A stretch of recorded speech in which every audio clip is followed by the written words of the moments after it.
भारतीय सैन्यात भरती होण्यासाठी इच्छुक असलेल्या उमेदवारांसाठी महत्त्वाची बातमी। भारतीय नौदलाने SSR वैद्यकीय सहाय्यक पदावरील रिक्त जागांसाठी भरती जाहीर केली आहे।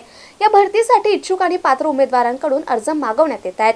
7 सप्टेंबर पासून ऑनलाईन अर्ज सुरू होणार आहे। या भरतीसाठी 12वी उत्तीर्ण अविवाहित हे अर्ज करू शकतात।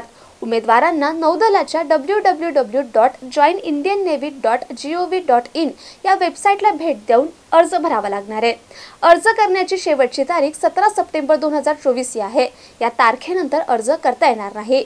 या भरतीसाठी पात्र उमेदवारास भौतिकशास्त्र, रसायनशास्त्र आणि जीवशास्त्र विषयासह 12वी उत्तीर्ण असावे लागेल। तसेच सर्व विषय मिळून 50% गुण अनिवार्य आहे। उमेदवाराने प्रत्येक विषयात 40% गुण मिळवलेले असणे गरजेचे आहे। या भरतीसाठी उमेदवाराचा जन्म 1 नोव्हेंबर 2003 ते 30 एप्रिल 2007 या दरम्यानच झालेला असावा। उमेदवाराची निवड करताना सर्वप्रथम 12वी मध्ये मिळालेल्या गुणांच्या आधारे शॉर्टलिस्ट केले जाईल। त्यानंतर फिजिकल टेस्ट, त्यानंतर लेखी परीक्षा, यानंतर वैद्यकीय चाचणी होऊन ही भरती केली जाणार आहे।